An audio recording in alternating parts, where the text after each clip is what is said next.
Greetings, everyone, and welcome. October the 7th, 2025. We are closing out this day, the birthday of Vladimir Vladimirovich Putin. He turned 73 years old, and no, we do not celebrate Putin's birthday.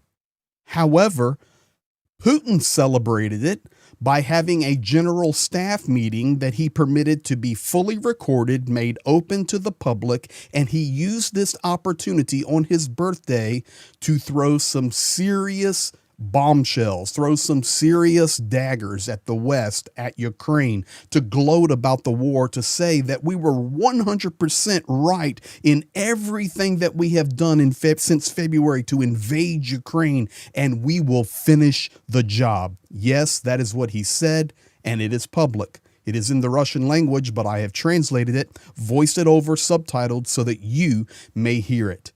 Thank you for being here. Thank you for liking, subscribing, commenting, and sharing. Look forward to your comments on this. There is a lot in here. Let's jump straight away to it. Please have a seat, gentlemen.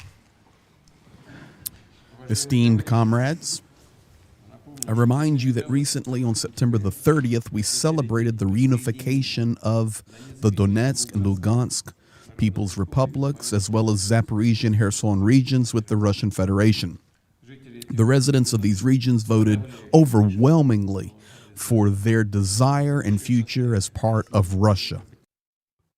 Let's go ahead and begin with some good lies, okay?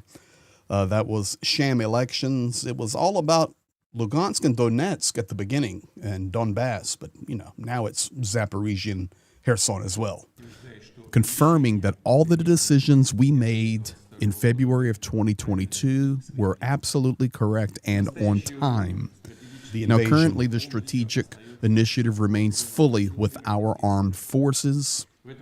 This year, we have liberated 4,900 square kilometers of territory and also 212 settlements.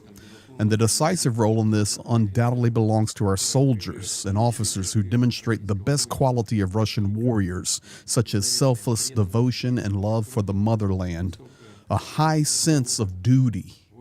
Now, let me pause right there. He's throwing, accolades at the Russian soldiers that have liberated all of this territory and these settlements. Ladies and gentlemen, you know as well as I know, he's paying tribute to soldiers in a war machine that has leveled and razed Ukrainian cities to the ground. He's celebrating it on his birthday. They have military camaraderie and combat brotherhood. Please convey my sincere gratitude to all personnel for their daily courage and heroism. I also want to highlight the crucial role of our country's defense industry in ensuring the Russian army's success. Defense companies fully meet the armed forces' needs for precision weapons, missiles, ammunition, and military equipment. Alongside planned deliveries, new combat systems are being developed and supplied to troops at an accelerated pace. If you were wondering if Russia is switched to a war economy, he's actually telling the truth here. They work 24/7, and they are supplying an amazing amount of product to the front lines, and they do absolutely have technological advancements. Any Ukrainian on the front line will tell you that. And despite attempts at stubborn resistance, the enemy is retreating along the entire front line of contact. That's a lie. Against this backdrop, the Kyiv regime, they're trying to show some success to their Western sponsors, and they continue to strike deep into Russian territory at purely civilian targets. This will not help them. That is a direct statement to Donald Trump right there. In regard to the Tomahawks, long-range weapons striking, it's civilian targets they're hitting. Guys, we know the truth. It's Russia that hits civilian targets every day. But that's a statement to Trump. Your Tomahawks, they're not going to help. Our task is to ensure the safety of the Russian citizens. strategic facilities, and civilian infrastructure, including our energy systems, which are being smashed. Today, we'll review the current situation in the Special Military Operations Zone.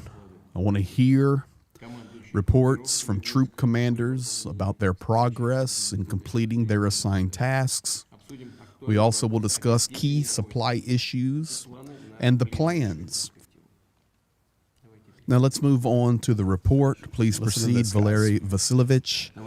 Supreme Commander-in-Chief, our combined forces continue to have active combat operations advancing on nearly all fronts. The enemy is focused on stabilizing their lines and crisis areas to slow our advance. The North Group, they are operating in the border areas, securing Kharkiv and also Sumy regions of Ukraine. Now, a couple of things here. That is Gerasimov, just so you know, the commander of Russian armed forces. But did you hear what he just said?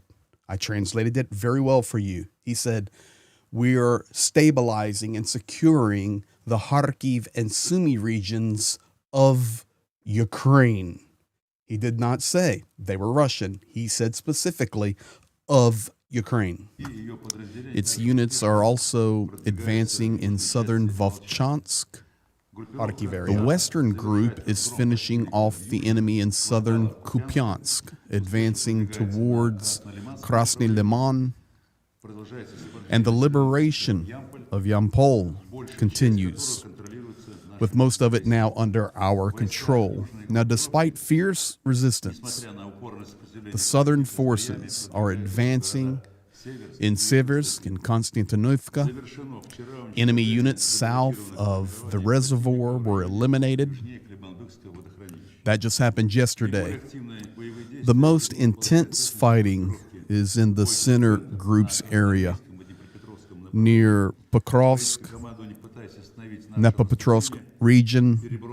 The enemy has moved its best units in to stop our advance, including many of their strategic reserves. But despite this, our center group pushes forward, overcoming enemy resistance, and our assault teams are advancing. So he's accurately speaking there about Pokrovsk. It's tough. Ukraine has sent reinforcements into that region with some very good units, and they've stopped it. And they've brought some security there, although it's difficult. Let's be directly honest. And he's saying, we send our assault groups. What does that mean? That's the 2 or 3 Russian soldiers they'll send out on motorbikes or whatever. They all usually end up losing their lives. Maybe one makes it. Then they'll send 3 more. Maybe they all lose their lives. They'll send 3 more. Maybe another one makes it. That's how they move position to position with assault groups. The Eastern Group continues to push deep into enemy defenses in Dnepropetrovsk and Zaporizhia regions. And since the 1st of September, we have liberated 900 square kilometers, and they have come under our control in this direction. The Dnieper Group is advancing towards Zaporizhia city, and fighting is now underway in the settlements that are south of the city. Accurate. Additionally, our plan continues to target massive strikes regularly on military and industrial facilities in Ukraine. Priority is given to hitting facilities producing missile systems and long-range unmanned aerial vehicles. So, Supreme Commander, we will continue the offensive and we will finish the goal. We will provide more details as they develop. Respected comrades, our task remains the same. We must ensure that all objectives are met during this special military operation. And let's begin this work and continue the progress to the goal. So there you have it. That's Vladimir Putin's birthday with his friends seated around the table there in St. Petersburg. No birthday cake, no celebrations, just talk of death and destruction. And by the way, I will confirm Russia daily attacking heavily infrastructure inside Ukraine. Reports coming through right now that already today, the 7th of October, there have been 26 strikes today on Ukrainian power grid, electrical infrastructure, and gas infrastructure. Is the war going to end? No. I think the video from earlier today, if you did not see that, it's a great time to go check that one now because it's confirmed really by these statements from Putin's birthday party. Thank you for being here. Thank you for sharing, liking, and commenting. This is as close as I can get you to what is coming out of people's mouths at just hours after they say it. Thank you. Be blessed, and thank you for sharing.